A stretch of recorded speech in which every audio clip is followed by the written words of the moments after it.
하나님의 말씀 창세기 8장 21절 말씀 다시 한번 보겠습니다. 여호와께서 그 향기를 받으시고 그 중심에 이르시되 내가 다시는 사람으로 말미암아 땅을 저주하지 아니하리니 이는 사람의 마음이 계획하는 바가 어려서부터 악함이라. 내가 전에 행한 것 같이 모든 생물을 다시 멸하지 아니하리니 땅이 있을 동안에는 심음과 거둠과 추위와 더위와 여름과 겨울과 낮과 밤이 쉬지 아니하리라. 아멘. 지난 시간 향기에 대한 이야기, 다시는 땅을 저주하지 않는 이유, 이런 것에 대해서 살펴보았습니다. 자기를 높이려고 하는 육체의 소욕이 완전히 태워질 때, 그러면 뭐가 남는다고 했어요? 예수님만 남는다고 그랬죠? 하나님께 그게 상달되어짐, 올라. 이게 번제라고 그랬죠? 하나님의 진노가 진정되고 기쁘고 평안이 이루어진다라고 하는 말씀을 드렸어요. 근데 창세기 8장 21절 바로 요 대목 이는이라고 하는 말이 굉장히 중요한 말이라고 말씀을 드렸어요. 근데 영어 성경에서 보면 이는이라고 하는 영어 성경의 번역은 오직 NIV에서만 뭐라고 되어 있냐? even though라고 되어 있어요.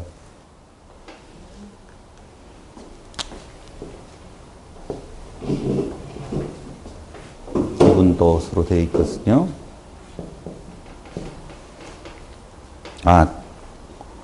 맞죠. even thought으로 되어 있는데 이것은 비록 할지라도 제대로 번역이 되었다라고 볼 수 있어요.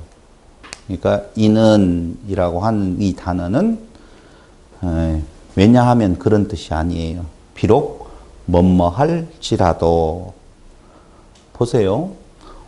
홍수를 통하여서 땅을 멸하신 이유가 어디에 있었느냐 하면 창세기 앞에 가서 보니까 6장 13절에 보니까 죄악이 관영했다고 그랬어요. 죄가 땅에 가득함으로 그들을 땅과 함께 멸망시키시겠다라고 하는 것이 홍수 멸망의 이유였었거든요.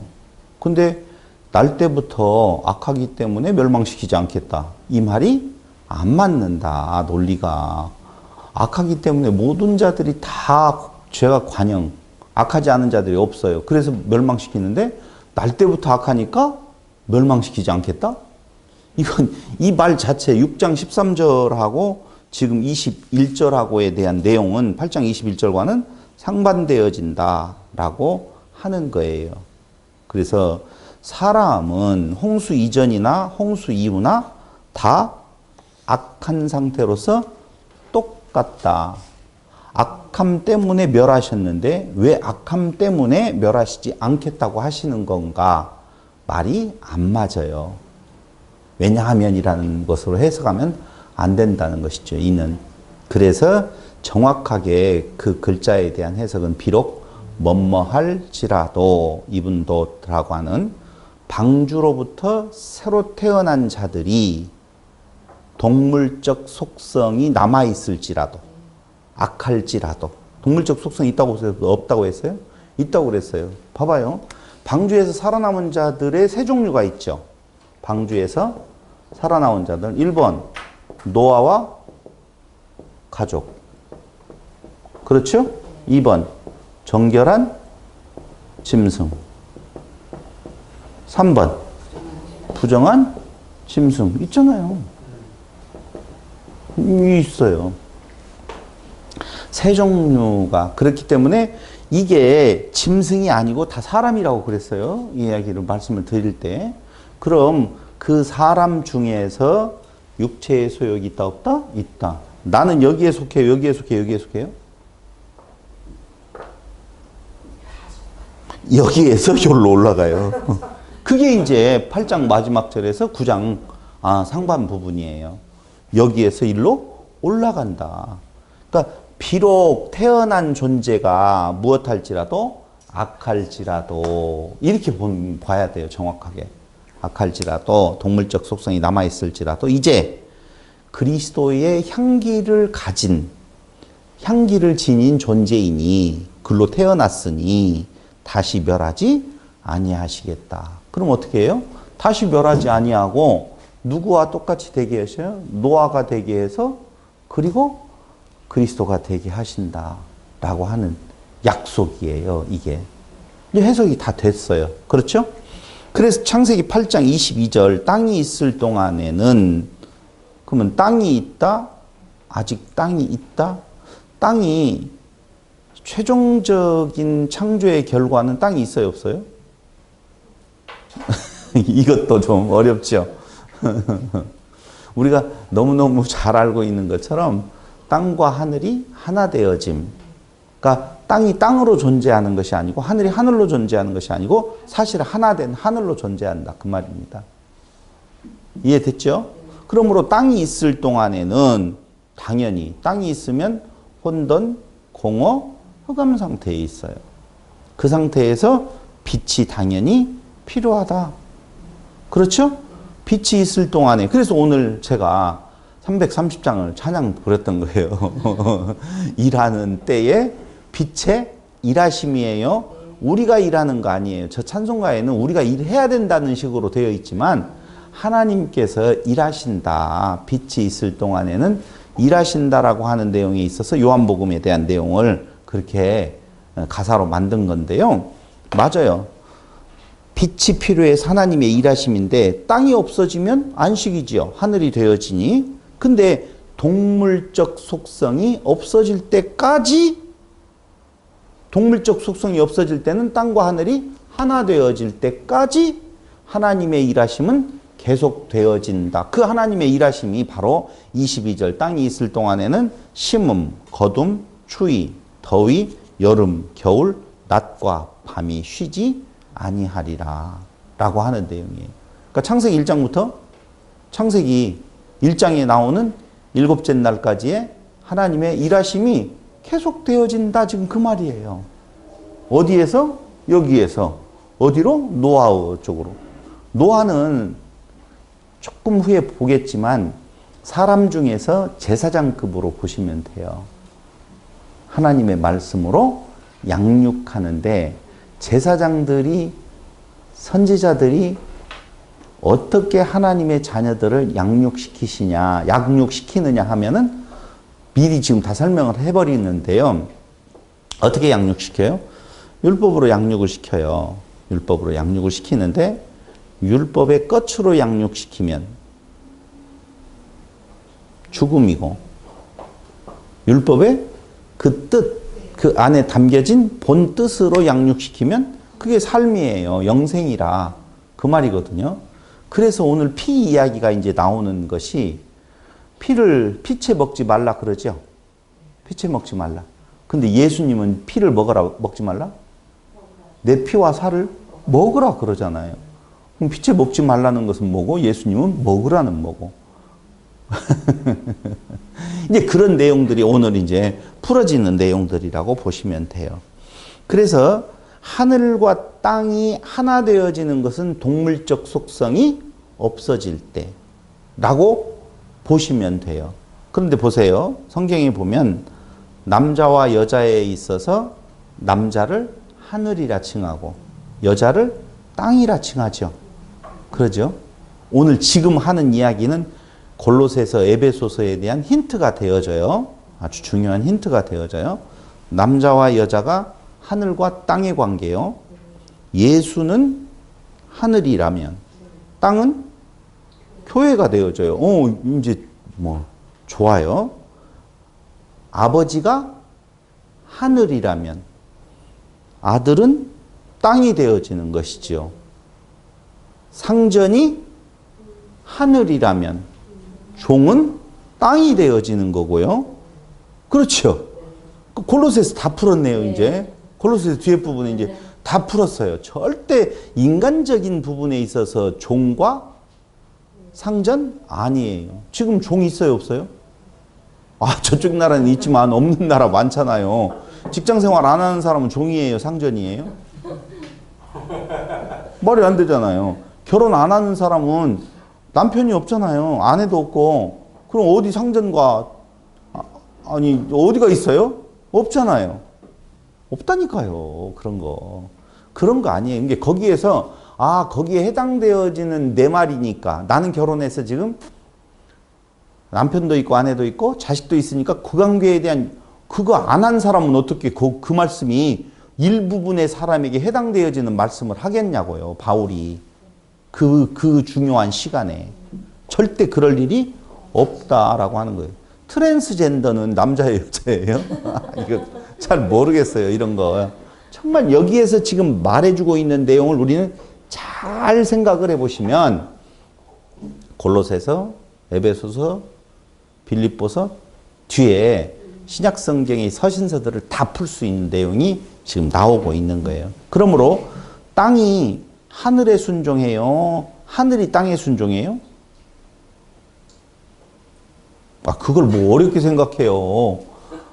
여자는 남자에게 순종하라고 복종하라고 그랬잖아요. 그러니까 땅이 하늘에 저 하늘이라고 하니까 그 하늘로 보겠네. 인간들이 하나님께 복종하고 순종하죠. 하늘은 땅을 온전히 덮는 거예요. 그러니까 남편이 아내를 온전히 그 날개 아래 품과 같이 덮는 거라니까. 교회는 하늘을 만난 땅이라고 보시면 돼요. 하늘이 없는 교회는 있을 수가 없어요. 그래서 그리스도를 신랑으로 만난 신부가 뭐라고요? 교회라. 그 교회가 하는 일은 뭐냐면요. 뭐예요? 잘 모르죠? 자녀 생산. 네. 거기에서 창조가 이루어진다고 몇 번 지금 이야기를 하잖아요. 그게 이사야 62장 4절에 보면 잘 나와 있어요. 그리고 그 하나님과 하늘과 땅 사이에서 벌어지는 일들은, 하늘과 땅 사이에서 벌어지는 일은 동물적 속성이 없어질 때까지 무엇 하신다? 일하신다. 8장 22절에 대한 내용을 말씀을 드리는 거예요. 그래서 이사야서 65장 17절에 새하늘과 새 땅이 나오고, 계시록 21장 1절 보세요. 요한계시록 21장 1절, 9절, 10절. 21장.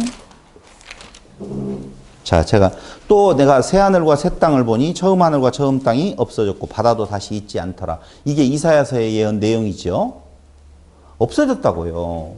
없어지고 새 하늘과 처음 땅, 처음 하늘이 없어졌어. 이유는 왜 그러는 건가? 새 하늘과 새 땅을 보게 되어지는데 그건 사실은 둘로 분리되어 있지 아니하고 하나 됩니다. 라고 보시면 돼요. 9절로 10절 한번 보세요. 7 대접을 가지고 마지막 7 재앙을 담은 7 천사 중 하나가 나와서 내게 말하여 이르되 이리 오라. 내가 신부 곧 어린 양의 아내를 내게 보이리라 하고. 신부라고 하죠. 어린 양은 누구고? 예수고. 그 아내 교회지요. 보이리라. 성령으로 나를 데리고 크고 높은 산으로 올라가 하나님께로부터 하늘에서 내려오는 거룩한 성 예루살렘을 보인다라고 되어 있어요. 그러니까 하늘과 땅이 하나 되어진 상태, 새 하늘과 새 땅의 상태가 이루어질 때까지는 어찌 한다고요? 하나님께서는 계속 일하신다라고 하는 거예요. 누구를 통해서? 죄송해요. 깨끗한 말, 성령을 통해서. 근데 그 말이 중요한 이유는요. 오늘 노아에게 지금 어떤 명령을 하시는데 그 노아로 하여금 이쪽 부정적 짐승의 존재를 노아까지 만들어 올라간단 말이에요. 근데 그 노아가 무얼로 일하는 건가? 말로. 그렇죠. 어떤 말로? 깨끗한 말로. 깨끗한 말은 겉의 말이 아니라 내면. 그 안에 담고 있는 그 그리스도로 그 일을 이루신다라고 하는, 하나님 이루어주겠다라고 하는 약속이란 말입니다. 그러니 너희는 피채 먹지 말라. 그 말은 죽음으로 전하지 말라 그 말이에요. 먹는다는 것은 하나 된다는 말이에요. 양육시킨다는 말이거든요. 그것을 먹어요. 부정한 짐승을 먹어버린다라고 했었을 때 피채 먹으면 뭐가 되어져요? 죽음이라니까. 그것이 뭐예요? 겉으로 양육시키는 거예요. 겉의 말로. 그걸로 먹지 말아라. 피채 먹지 말아라는 말은. 그럼 어떻게 먹어야 돼요? 피를 먹어야지. 피채 먹지 마는데 피로 먹어야 된다는 그리스도의 피. 그 내면적인 의미. 그 그리스도로 양육하라. 양육하게 해 주시겠다라고 하는 약속이라. 정확한 내용을 지금 말하는 거예요. 그래서 마태복음 11장 6절, 이건 조금 이따가 보고요. 찬송가 330장에서 어둠 밤 슈데리니 내 직분 지켜서 이렇게 나오잖아요. 요한복음 9장 한번 보실래요?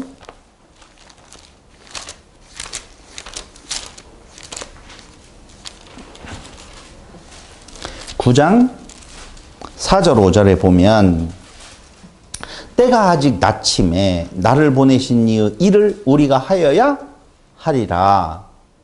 그렇죠? 우리가 하여야 한대요. 우리는 누구예요? 예수와 하나 된 자, 예수와 같이 하나 된 자들이. 밤이 오리니 그때는 아무도 일할 수 없느니라. 내가 세상에 있는 동안에는 세상의 빛이로라. 누가 빛이라고요? 예수님께서 빛이에요. 그러니까 여기 낯이 되어진다라고 할 때에 그 낯이라고 하는 개념은 일할 때인 건데 무엇로 일하는 건가? 예수님의 빛으로 일하시는 거다라고 하는 거예요. 그래서 예수는 세상의 빛이라고 말하죠? 세상의 빛이라고 방금 말을 했어요. 내가 빛이라. 누가 일하는 건가? 요한복음 4장으로 넘어가서 보면은요. 4장 23절로 24절. 요한복음 4장 23절로 24절. 물론 뒤에 먼저 봐야 되지만 앞에부터 보겠습니다. 이 34절로 38절 중요해요. 4장 23절에 보니 아버지께, 근데 22절에 보니 너희는 알지 못하는 것을 예배하고 우리는 아는 것을 예배하노니 이는 구원이 유대인에게서 남이라. 지금 관점은 구원이에요. 구원인데 23절 아버지께 참되게 예배하는 자들은 영과 진리로 예배할 때가 오나니 곧 이때라. 아버지께서는 자기에게 이렇게 예배하는 자들을 찾으시느니라. 하나님은 영이시니 예배하는 자가 영과 진리로 예배할지니라 그러죠. 그럼 영과 진리로 예배하는 자를 찾으셔. 하나님께서 영과 진리로 예배하는 자를 찾으시는데 영과 진리로 예배하는 자를 찾으시니 저를 보시고 하나님은 영과 진리로 예배하는 자를 찾아요. 무엇 하시려고? 생명을 주시려고. 그럼 내가 생명을 받으려면 어떻게 해야 돼요? 영과 진리로 예배하는 자가 되어야 돼요. 저 쉽죠? 영과 진리로 예배하는 자를 찾으셔. 겉으로 드리는 그 제사, 그 예배가 아니라 영과 진리로 예배하는 자를 찾으시는데 그럼 내가 그 앞에 가려면, 하나 되려면 영과 진리로 예배하는 자가 되어야 된다. 그런데 이것을 이루게 하시는 방법, 이루게 하시는 분은 누구라고요? 예수님이시다 그 말입니다. 그걸 어디에서 보냐면요 34절로 가요. 이것이 예수님의 양식이라고 말하네요. 34절. 자 보십시오. 예수께서 이르시되 32절. 이르시되 내게는 너희가 알지 못하는, 지금 양식 문제잖아요. 먹을 거 찾으러 갔다가 제자들이 오니까 예수님께서 이르시되, 양식을 가지고 와서 예수님 잡수소서 이야기하니까 예수님께서 하시는 말씀이 내게는 너희가 알지 못하는 먹을 양식이 있느니라. 제자들이 서로 말해야 돼. 누가 잡수실 것을 갖다 드렸는가 하니 예수께서 이르시되 나의 양식은 나를 보내신 이의 뜻을 행하며 그의 일을 온전히 이루는 이것이니라. 자, 다시 한번요. 나의 양식은 나를 보내신 이의 뜻을 행하며, 나를 보내신 이는 뭐예요? 영과 진리로 예배하는 자를 찾으시는 거예요. 그럼 내가 영과 진리로 예배하는 자가 되어야 되는데 그 영과 진리로 예배하는 자를 찾으시는 그 아버지의 일을 하는 것이 예수님의 양식이라 그렇게 말한다 그 말이에요. 쓰고 이야기해줘요? 표정이 논리가 아직 조금 덜 따라오는 분이 계셔요. 또 나를 봤구나 이렇게 하지 말고 한 사람이 아니고 또 두 사람, 세 사람이 못 따라오는 것 같은데 다시 이야기할게요. 하나님은 영과 진리로 예배하는 자를 찾으셔요. 그러니까 내가 그 앞에 가려면 영과 진리로 예배하는 자가 되어야 돼요. 내가 영과 진리로 예배하는 자가 되는 것은 내가 할 수 없어요. 예수님께서 해 주셔요. 그렇죠? 그래서 양식이라고 하는 것을 주제로 해서 예수님께서 하시는 말씀이 나의 양식은 나를 보내신 이의 뜻을 행하는 것, 나를 보내신 이의 뜻, 아버지의 뜻, 아버지의 뜻은 영과 진리로 예배하는 자를 찾는 것. 그러니까 그 아버지의 뜻을 행하며 그의 일을 온전히 이루는 것. 그러니까 영과 진리로 예배하는 자들을 만드는 거예요. 찾으신데 그 앞에 데리고 가려면 그 데리고 감을 당하는 자들을 영과 진리로 예배하는 자가 되게 하셔야 된다라고 하는 거예요. 그러면서 35절 너희는 넉 달이 지나야 추수할 때가 이르겠다 하지 아니하느냐. 아직도 넉 달이 남았다라고 생각을 하는데 그러나 나는 너희에게 이르노니 너희 눈을 들어 밭을 보라. 희어져 추수하게 되었도다. 맞아요? 틀려요? 이 말이? 이상하게 안 느껴졌어요? 안 느껴졌구나. 아, 농사를 안 지어봐서 그렇군요. 추수 때가 되어지면 희어져요? 노래져요? 여기 농산물은 다른 건 줄 알았어요. 아, 흰 농산물. 아니, 거기 밀이어도 노랗게 되어지고, 벼여도 노랗게 되어지고, 모든 것은 다 노랗게 되어져요. 희어지는 거 어디가? 휘어졌다고요? 아니요. 희어져, 거기 휘가 아니고 희어져. 하얗게 되었다, 그 말이에요. 희어져가 의미가 다른가 보죠? 예, 희어져, 누코스라고 하는 내용은요, 변화된 모습이에요. 헬라어 뉴코스는 변화된 모습. 그 이야기는 어떻게 되었다고요? 요런 자들이 요렇게 지금 되어져 추수 때를 기다리고 있다라고 하는 거예요.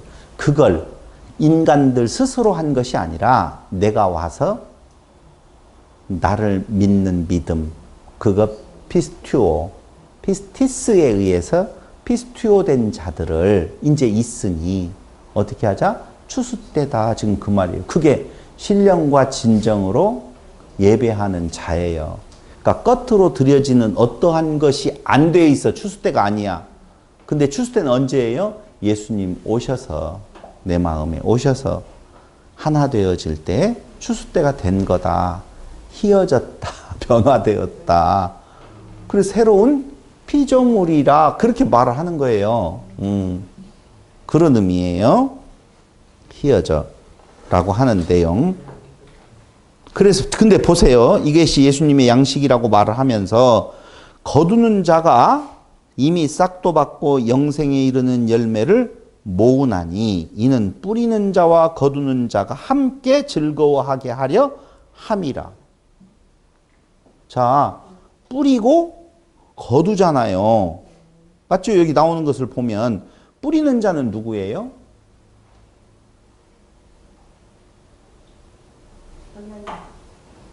거두는 자는요?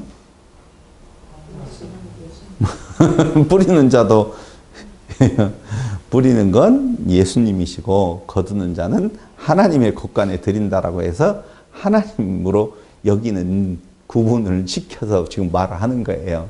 그러니까 뿌리는 아니 이제 그렇게 신학적으로 가지 말고 여기 나오는 뿌리는 자와 거두는 자가 함께 즐거워한다고 지금 나오죠. 그러니까 구분을 지었으면 구분을 지어준다면 당연히 예수와 하나님의 공동 작업을 통해서 천국에 드린다. 추수한 곡식을 천국에 드린다라고 말하고 있죠.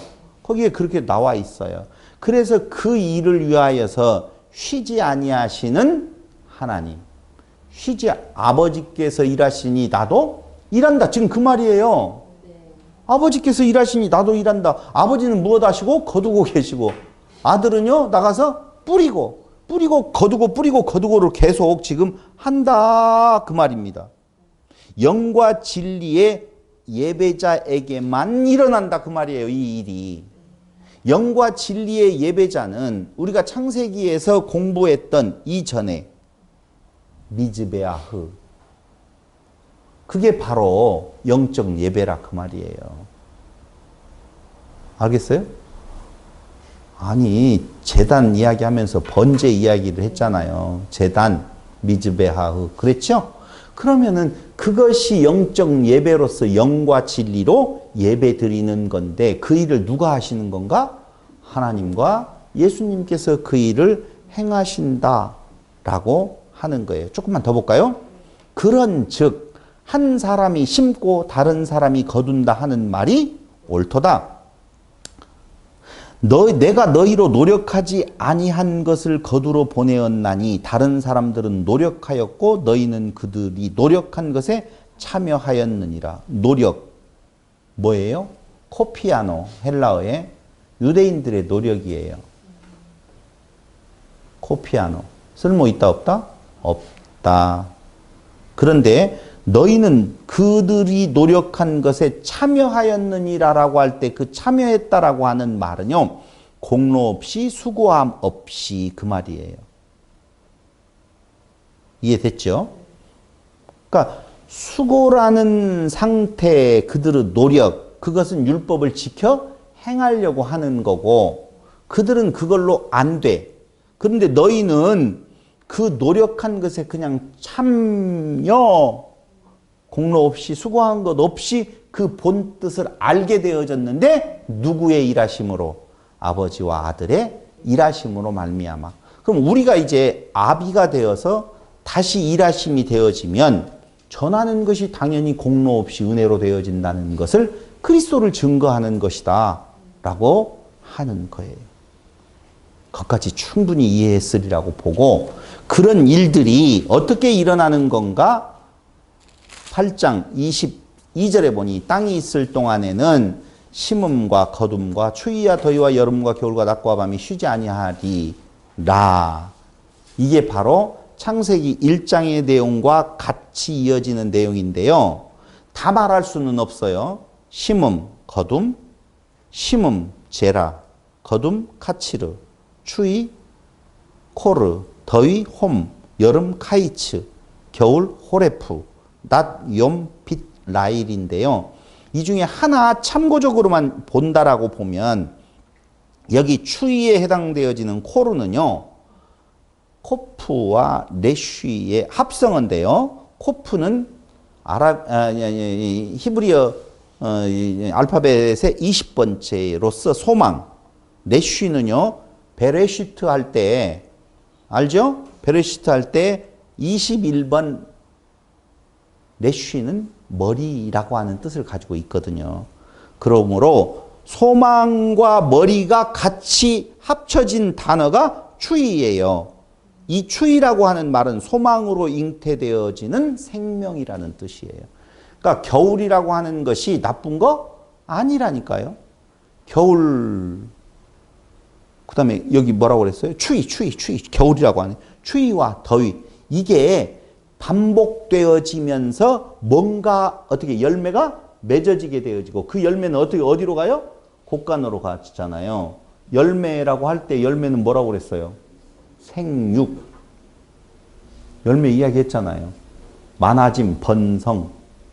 그 다음에 충만, 완전함, 완성. 뭐 이런 뜻이 다 있거든요. 9장 1절에 이제 나오는 내용이에요.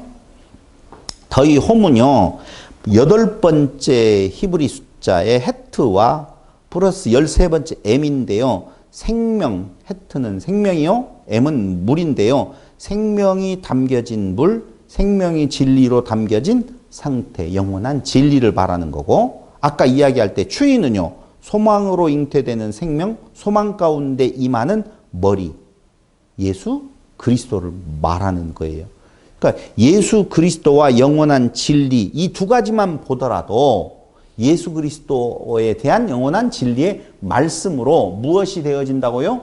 양육되어져서 어디로요? 결국 노아에게로 이르도록 열매로 맺어지도록 그 일을 여기에 하시는 말씀은요. 명령이지만 그 명령은 하나님께서 해 주시겠다라고 하는 약속이다라고 하는 것입니다.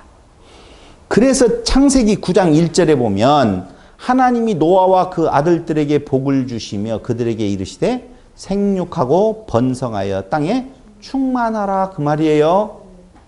그런데 이 말이 또 나와요. 어디에 나오느냐? 7절에 보면 너희는 생육하고 번성하여 땅에 가득하여 그 중에서 번성하라 하셨더라.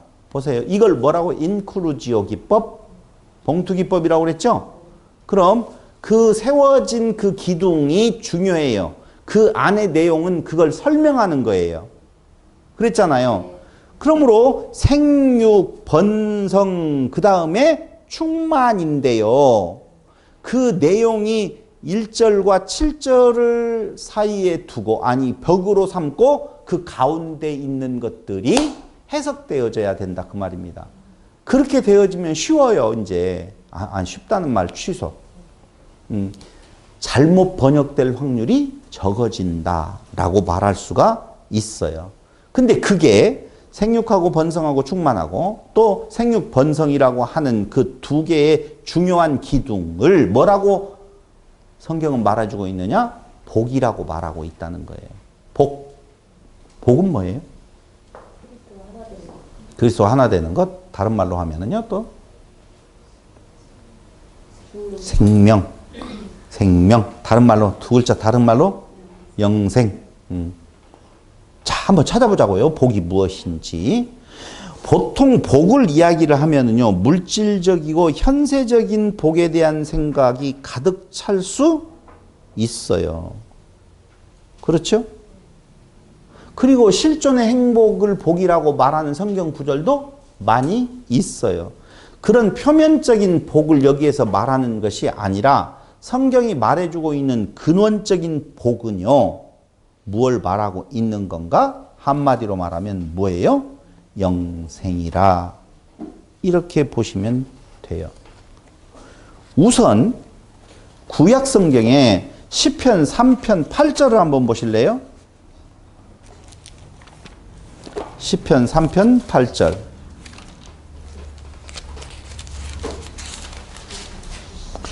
구원은 여호와께 있사오니 주의 복을 주의 백성에게 내리소서. 주의 백성에게 주의 복을 내리는데 그 복이 뭐예요? 구원. 정확하죠? 맞아요. 시편 16편 1절로 2절을 한번 보실래요? 하나님이여 나를 지켜주소서. 내가 주께 피하나이다. 내가 여호와께 아뢰되 주는 나의 주님이시오니 주밖에는 나의 복이 없다 하였나이다. 내가 나를 지켜주소서. 주께 피합니다. 나를 지켜줄 분은 누구밖에 없다? 주님이시오니 주밖에는 나의 복이 없다. 나의 그 사망의 음침한 골짜기에서 지켜주실 분은 누구밖에? 주님밖에 없는데 그게 나에게 주님이 곧 복이시다. 그러니까 영생의 그 근원자 되시는 분은 주님이시다. 그 말이에요. 죄는 2절 보세요. 시편 16편 1절로 2절 다시요. 하나님이여 나를 지켜주소서. 내가 주께 피하나이다. 내가 여호와께 아뢰되 주는 나의 주님이시오니 주밖에는 나의 복이 없다 하였나이다 하면서 그 죄라고 하는 그 부분이 무엇로 떨어지느냐? 벌로 떨어지고 그 벌은 화가 되어진다면 죄사함은 영생이요 영생은 곧 복이 되어진다 라고 보셔야 돼요. 성경 한 구절을 지금 제가 빼놓았는데 몇 절인지를 요 내용에 대한 것을 이야기를 하려고 했어요. 다시 시편 33편 12절을 한번 보세요. 33편 12절.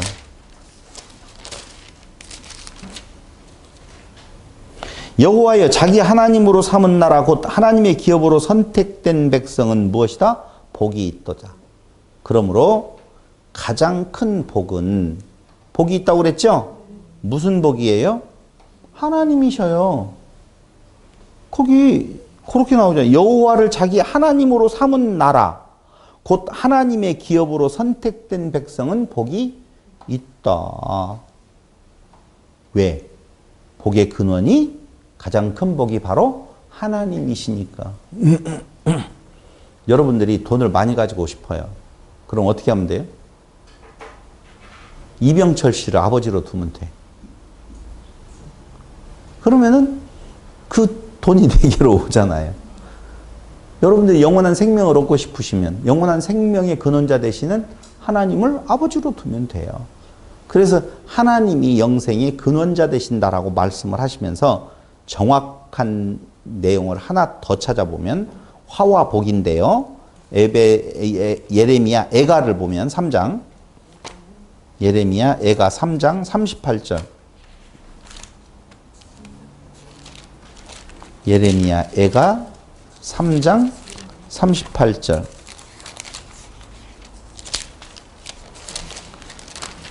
한번 볼게요. 화와 복이 여기 아까 그 설명이네요. 죄와 벌, 죄사함. 화와 복이 지존자의 입으로부터 나오지 아니하느냐? 살아있는 사람은 자기 죄들 때문에 벌을 받나니 어찌 원망하랴. 화와 복이 지존자의 어디? 입으로부터 나온다고 그랬죠. 그러므로 화와 복이 지존자의 입으로부터 나온다는 말은 복도 지존자의 입으로부터 나온다 라고 하는 의미로서 살아있는 사람은 자기 죄들 때문에 벌을 받나니 어찌 원망하랴. 화와 복이 나오는데 화를 받은 자들은 무엇 때문에 받아요? 자기 죄들 때문에 벌을 받는다. 죄 때문에 뭐 받아요? 벌 받는 것이 화예요. 그런데 복도 그분에게서 나오는데 죄가 분명히 있어요. 근데 그 죄가 무엇 받아요? 사함을 받아. 그것이 바로 뭐라고요? 복이다. 지금 그 말이에요. 죄사함이 뭐다? 복이다. 라고 이야기해요. 그게 누구에게서 나온다? 여호와께로부터 나오게 된다라고 하는 겁니다. 그래서 시편 133편 3절에 딱 정확하게 복은 뭐다라고 나오느냐면요. 133편 3절 크게 한번 읽어보겠습니다. 시작. 헐몬의 이슬이 시온의 산들에 내림 같도다. 거기서 여호와께서 복을 명령하셨나니 곧 영생이로다 라고 하는 거예요. 복을 명령하셨으니 곧 영생이로다. 성전에서부터 나오는 거죠. 물이 어디로부터? 성전으로부터 쫙 흘러나오는데 그게 그리스도라 그 말입니다. 그래서 복은 한마디로 말하면 영생인데, 자 보세요. 영생의 복을 주셨는데 그게 생육하고 번성하고 충만. 생육과 번성, 그 기둥을 세워놨어요. 무슨 기둥? 복의 기둥. 영생의 기둥을 세워놨어요. 이제 가운데는 무엇을 말하느냐? 그 복, 그 영생을 얻게 하시는 하나님의 일하심에 대한 내용이 그 가운데에 다 들어있는 거예요. 그게. 그럼 노아가 된 자들에게 누구? 노아와 그의 가족들은 노아예요. 한 가족. 노아가 된 자들에게 복을 주셔서, 복은 바라크라고 그랬죠. 하나님이 주시는 약속이라 그 말이에요. 생육과 번성과 충만을 이루게 하시는 거예요. 그럼 다시 또 노아가 되는 자들이 있어요, 없어요? 있겠지요. 그런 자들에게 또 복, 그게 복이에요. 영생을 주시고 그 주시겠다라고 하는 그 약속에 의해서 생육번성 충만이 이루어진다. 그래서 생육번성 충만은 하나님의 하시는 일이지 우리 보고 하라고 하는 것이 아니에요. 우리는 지체가 되어서 그 일에 같이 동참하게 되어지는 것이 되어지지요. 그래서 생육은 뭐라고 그랬어요? 팔아. 열매를 맺다. 결실이 풍성하다. 한마디로 말하면 아들 되게 하시는 것. 아들은 무슨 씨를 가지고 있죠? 씨는 말. 무슨 말? 푸뉴마 하기오스. 성령. 성령이 임했다. 성령을 가졌다는 말은 아들이 있다는 말이고 그 아들이 있는 성령은 오직 깨끗한 말 그리스도만 말하는 거예요. 그래서 성령의 열매는 무슨 동사? 단수 동사로 받는다고 그랬죠. 하나님께서 그리고 번성은 뭐냐? 라바 그랬죠? 많아진다, 자라난다, 증거하다라는 뜻이 있다고 그랬어요. 충만은요. 말레라는 히브리 단어인데요. 채우다, 가득 차다, 충만하다. 그럼 뭐가 되어지는 거예요? 씨 가진 자가 되는 거예요. 아이고 다 컸네. 이 말이 무슨 말이에요? 장가 갈 때 됐네. 씨가 있는 자네. 씨 뿌릴 수 있는 자다. 그 말이에요. 그래서 생육, 번성, 충만이라고 하는 것은 이제는 씨 가진 자로서 너도 그 다음 일을 하는 거예요. 너를 통해서. 지체된 자를 통해서. 그러니까 하나님께서 그리스도로 이 땅 위에서 하시는 일이 뭐예요? 복에 대한 영생을 주는 것인데 그 일은 방금 생육, 번성, 충만이라고 하는 것을 통하여서 그 일을 이루어 가신다. 오직 예수 그리스도밖에는 없는 거예요. 그러면서 창세기 9장 2절에 보면 2절로 3절 거기 땅의 모든 짐승과 공중의 모든 새와 기는 모든 것과 바다의 모든 물고기가 너희를 두려워하며 너희를 무서워한다고 나와 있지요. 두려워하고 무서워해요. 두려워하고 무서워해야 돼요? 좋아해야 돼요? 아니 지금 이런 존재들이 정결한 짐승과 부정한 짐승들이 노아와 그 가족들을 통해서 증거되어지는 그 말을 깨끗한 말이죠. 오늘 신약 성경의 개념으로 보면 그것을 두려워해야 돼요? 기뻐해야 돼요? 기뻐해야 되죠. 근데 왜 두려워하다라고 나오고 무서워하다라고 나오느냐라고 하는 것입니다. 두려워하다는 모라라고 하는 단어 4172번은요. 두려움이라는 것으로 해석도 되어지지만 하나님을 향한 경외. 말라기 1장 6절, 2장 5절에 보면 그 경외의 감정. 무서워하다. 그러니까 두려워하고 무서워할 수 있어요. 경외할 수도 있죠. 그렇잖아요. 그게 깨끗한 말로 받아들여지지 아니하면 두려운 말이 되어지죠. 그건 심판이니까 당연히. 양면성이 있어요. 무서워하다. 하트는요. 공포, 두려움이라고 하는 말, 산산이 부서짐, 파괴됨, 박살남, 당황하다, 낙담하다라고 하는 개념이 있을 수가 있어요. 그러니까 두려워하다라고 하는 것은 경외가 되어질 수 있지만 무서워하다라고 하는 것은 산산이 부서지는 것, 좋은 거예요, 나쁜 거예요? 좋은 거라니까. 이야기를 했다니까요. 자기가 완전히 부서져 버리고, 산산이 부서져 버리고, 그 말이 임하면 죽는다니까. 깨끗한 말이 임하면 자기가 죽어지게 되어 있어요. 그래서 두려워하고 무서워하다라고 말하는 거예요. 그러면서 거기 보세요. 이제 거기까지 이해했죠? 이것들은 너희의 손에 붙였음이라. 그리고 모든 산 동물은 너희의 먹을 것이 될지라. 산 동물은 너희가 무엇해라? 먹는다라고 되어 있죠. 너희의 먹을 것이다 그 말이에요. 보세요. 노아와 그 가족들이 된 자들에게는 그 산 동물이 먹을 거예요.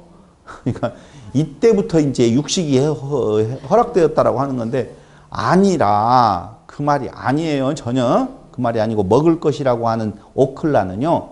양식이라는 뜻이 있어요. 그럼 양식이라고 하는 것은 뭐냐? 음식물, 태우는 것, 뭐 이런 뜻이네요. 요한복음 4장 34절에 보면 나의 양식은 이라고 나오죠. 아버지의 뜻을 이루는 거라고 그랬잖아요. 그게 뭐예요? 생육 번성 충만케 하는 거라니까. 그러니까 너희에게 그 산동물은 너희의 먹을 것이 되어진다는 말은 노아는 그리스도의 예표잖아요. 그랬었을 때에 그들의 그 먹을 것은 먹어버리면 하나가 되어진다니까요. 너희의 먹을 것으로 준다. 먹어라 그 말이에요. 아닙니다. 나는 안 먹을래요. 왜? 이 말이 무슨 말인지 몰라요? 안 먹을래요. 그랬더니 먹어. 그러잖아요. 어디에 나와요? 신약에 나오죠. 베드로에게. 먹어. 그랬더니 아니야. 부정한 건 나 안 먹을 거야. 내가 정하게 했는데 네가 어떻게 부정한다. 먹어 임마. 임마. 내용 그 말이에요. 먹어라 그 말이에요. 양식으로. 이거 다 먹으라 그 말이에요. 살아있는 것. 거기에 뭐라고 했어요? 산동물, 정결하다, 부정하다 구분 있어요? 없어요? 없어요. 그러니까 밥 먹어라 그 말이에요. 그래서 이방인과 뭐가 구분이 없다니까. 먹어라 그 말이에요. 그러면서 너희에게 그걸 붙였다 그러죠? 너희 손에 붙였음이라. 2절. 3절에는 뭐라고 나요? 다 너희에게 주노라. 붙였음이라 주노라가 똑같은 단어를 쓰고 있어요. 나탄이라는 단어를 쓰는데요. 주다, 두다, 세우다, 만들다, 보호하여 주거나 감옥에 가두거나 어떤 것을 파괴하는 것까지 포함한대요. 출애굽기 22장 29절에는 장자를 바치다라고 하는 곳에서도 나탄이 쓰여지면서 하나님께 어떤 물건이나 사람을 바친, 넘겨주는 것에 사용되기도 한다는 거예요. 이 말은 무슨 말이냐면요. 너희에게 붙였다, 너희에게 주었다라고 하는 것이 앞에 이야기한 산동물은 어떻게 알아?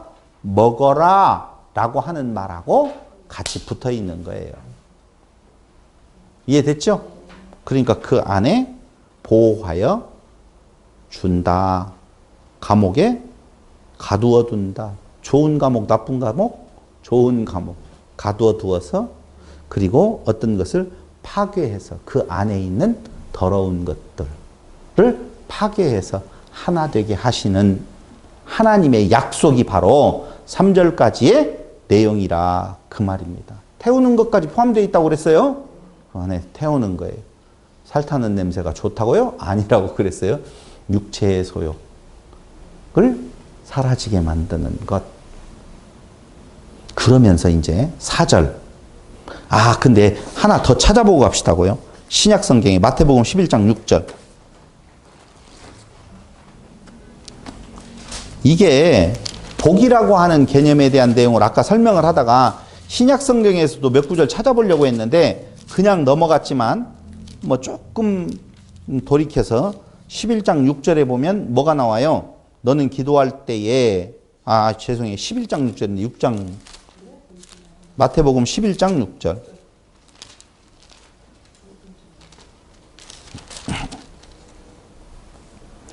누구든지 나로 말미암아 실족하지 아니하는 자는 뭐? 복이 있도다. 이게 뭔 줄 아시죠? 마태복음 13장 16절. 그러나 너희 눈은 봄으로 너희 귀는 들음으로 복이 있도다. 그게 뭐예요? 다 영생 구원에 관계된 이야기죠. 요한복음 20장 29절. 마태복음 5장 3절로 12절에 나오고 누가복음 6장 20절로 23절에 나오는 산상수훈에서도 복이라고 하는 것은 이 땅 위에서 얻어질 육체적인 거 아니다라고 하는 것 정확하게 알고 있으면서 요한복음 20장 29절 한 절만 더 찾아보고 다음 이어서 넘어가겠습니다. 20장 29절에 보면 예수께서 이르시되 너는 나를 본고로 믿느냐? 보지 못하고 믿는 자들은 무엇하다? 복되도다. 이 복이 어찌 우리가 생각하고 인간들이 생각하고 있는 물질적인 것이겠느냐? 영원한 생명, 영생에 관한 것이다 라고 말씀을 드리면서 그러면서 9장 9장 2절로 3절에 말씀을 드렸어요. 근데 거기 9장 2절로 3절에 4절에 보니까 뭐라고 나와요? 그러나 라고 나오잖아요. 무엇하지 말아라? 피채 먹지는 말아라 나오죠. 그러나 고기를 그 생명되는 피채 먹지 말 것이니라. 고기 뭐예요? 여기에서 이제 좀 어려운 부분들이 나와요. 고기니까 고기 아니냐. 그러나 라고 하는 아크는요, 확실히 오직 그러나 반드시라는 말이 있어요. 너희들은 반드시 고기는 무엇에 먹지 말아라? 피채 먹지 말으라고 하는 건데요. 이때의 고기는요, 살, 육체라고 하는 뜻도 있어요. 있어요. 근데 이 바사르라고 하는 1320번, 스트롱 코드 1320번은 똑같은 발음으로 표현되어지는 1319번의 바사르에서 유래되었어요. 고기라고 하는 바사르는 명사고 1319번 바사르는 동사인데요. 이 바사르라고 하는 동사는 저를 보시고요. 기뻐하다, 기쁜 소식으로 즐겁게 하다, 기쁜 소식을 받다, 선포하다, 그런 뜻이 있어요. 그러니까 한마디로 말하면 기쁜 소식, 복음이라는 뜻이에요. 그러니까 이 바사르가요, 어느 곳에서는 살, 육체로 쓰여지지만 어느 곳에서는 기쁜 소식, 복음으로 쓰여진다니까요. 아셔야 될 것은 이 바사르라고 하는 단어가 어디에 첫 번째로 나오냐면요, 창세기 2장 24절에 남자와 여자가 만나서 한 몸을 이룬다라고 할 때 그 몸이 뭐예요? 바사르예요. 그때는 당연히 복음을 담고 있겠어요? 육체가 되어진다고 하겠어요? 복음을 담고 있는 거라니까. 하나의 몸이 되어진다라고 할 때 그것은 그리스도와 교회에 관한 것이니라 에베소서가 말을 하는 것처럼 그 바사르는 살, 육체, 고깃덩어리가 아니라 기쁜 소식, 복음, 기뻐하다, 그런 의미를 가지고 있다, 그 말입니다. 두 번째, 피는 무엇을 뜻하느냐? 생명을 뜻하기도 해요, 신명기에서. 근데 피 흘린다라고 이야기할 때에 처음 피 흘림에 대한 내용이 어디에서 나와요? 가인과 아벨의 상태에서 가인이 아벨을 죽일 때 피 흘리는 거거든요. 그 피 흘림은 죽음의 증거예요. 이해됐죠? 그러니까 피가 양쪽으로 쓰여요. 생명으로도 쓰이지만 죽음으로도 쓰인다니까요. 여기는 지금 죽음을 의미해요. 그러니까 생명이 없는 것. 자, 피는 뭐라고요? 죽음, 생명이 없음이지요. 근데 그러나 고기를 그 생명되는 피채 먹지 말 것이니라 라고 하는 말은, 아까 고기는 복음, 기쁜 소식이라고 그랬죠. 복음을 죽음의 생명이 없는 곳으로는 먹지 말라, 그 말이에요. 그러니까 말씀이 전해지는 때에 그 말씀 안에 담고 있는 것이 끝이면 그게 피채 먹는 거예요. 죽음으로 주는 거고, 죽음으로 먹는 거고. 그렇지 아니하고 복음 그 자체, 그러니까 당연히 그 말씀이 증거될 때에는 끝의 것으로 증거되어서는 안 된다. 아까 생육, 번성, 충만이 이어지는 관계에서 지금 요게 들어있다고 말씀드렸잖아요. 7장에 생육, 번성이 나오고 있으면 그럼 어떻게 생육, 번성 시키는가, 충만하게 하는 건가? 뭘로? 말씀의 진짜 뜻으로 요렇게 만들어간다, 그 말이지. 그것을 피된 것으로, 죽은 것으로, 즉 끝으로, 율법의 행위로 먹지 말라, 지금 그 말이에요. 먹지 않게 해 주겠다, 그 말입니다. 주면 어떻게 돼요? 먹어야 돼요. 근데 생명 없는 것으로는 먹지 마. 그러면 먹을 때 뭘로 먹어? 생명 있는 것으로 먹어. 그때에는 피를 먹어요, 안 먹어요? 먹어. 그 피가 누구 피? 예수는 내 피를, 내 살을 먹어라, 그렇게 나온다고요. 그러니까 예수가 담겨지지 아니하는 말씀은 죽은 피 먹는 거예요.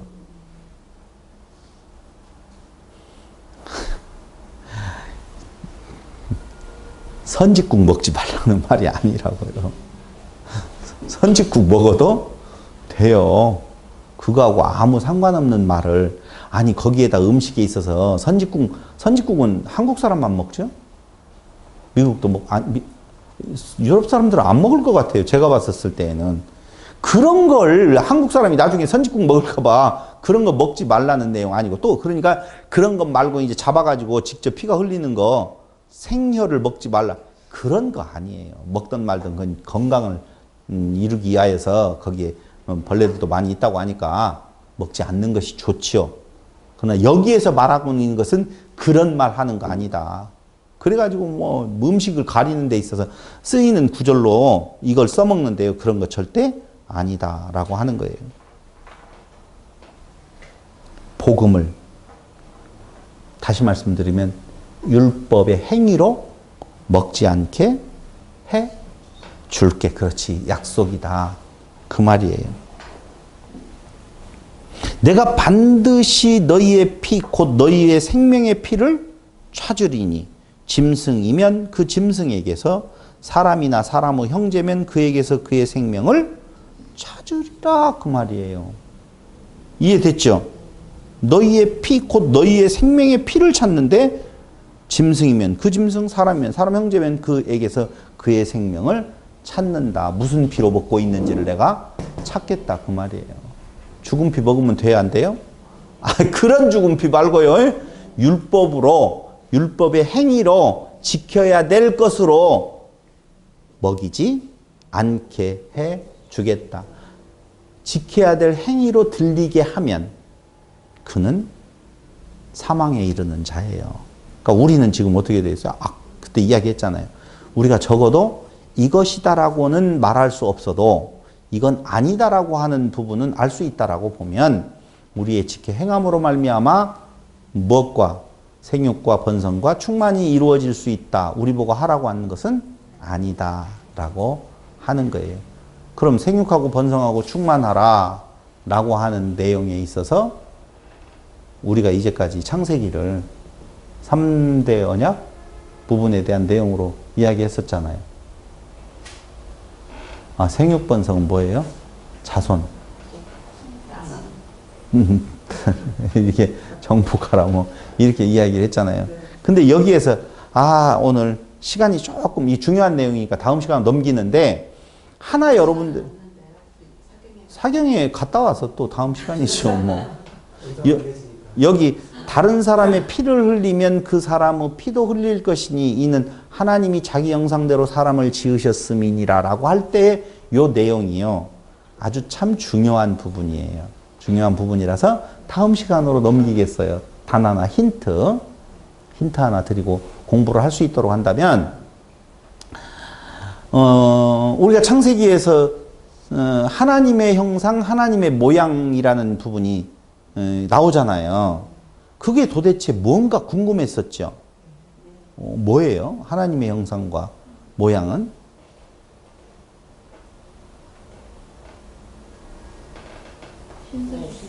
힌트를 준다고 그랬지. 죄송해요. 힌트를 안 주려고 하네요. 창세기.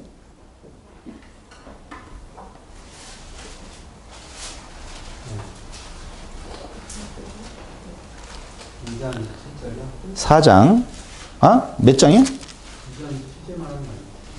아니요. 4장 1절. 아담이 그의 아내와 동침, 하와가, 아니고, 쭉 가면, 셋이 나올 때가 어디죠? 25절. 아담이 다시 자기 아내와 동침하며 그가 아들을 낳아 그의 이름을 셋이라 하였으니 이는 하나님이 내게 가인이 죽인 아벨 대신에 다른 씨를 주셨다며 셋도 아들을 낳고 그의 이름을 에노스라 하였으며 그때의 사람 비로소 여호와의 이름을 불렀더라. 그러죠. 이것은 아담의 계보를 적은 책이니라. 하나님이 사람을 창조하실 때에 하나님의 모양대로 지으시되 라고 나오죠. 남자와 여자를 창조하시고 그들이 창조되던 날에 하나님이 그들에게 복을 주시고 라고 나오면서 3절 다 같이 시작. 아담은 130세에 자기의 모양 곧 자기의 형상과 같은 아들을 낳아 이름을 셋이라 하였고 나오죠. 그럼 뭐예요? 힌트를 줬는데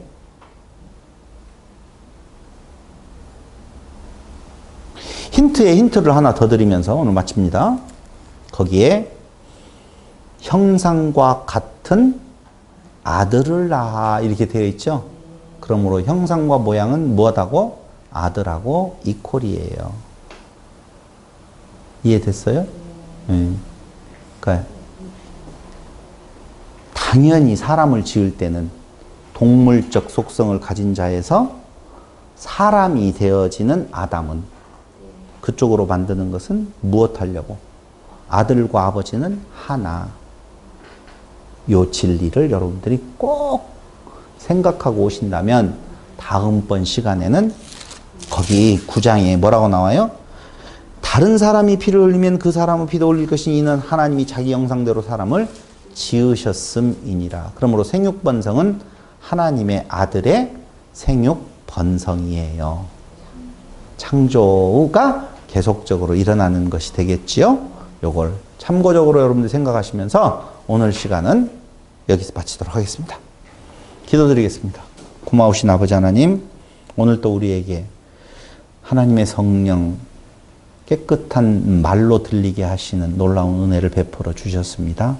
그 안에서 오직 그리스도만 드러나는 아름다운 삶에 동참하는 하나님의 지체가 되게 하신 것을 감사드리며 예수님의 이름으로 기도드립니다.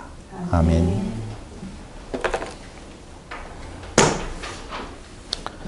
드디어 이번 주 토요일 날 골로새서가 들어갑니다. 근데 오늘까지 힌트를 줌으로 인하여서 골로새서가 너무 쉬워져 버렸어요. 너무 쉬워졌죠. 이거 끌게요. 그래서 이거 어떡하나? 그럼 이제 뒷부분이 어려웠었는데 뒷부분이 쉽게 풀린다라고 보면 앞부분 복음적인 내용이 더 서술되어져 있는 부분까지를 잘 한번 살펴보시고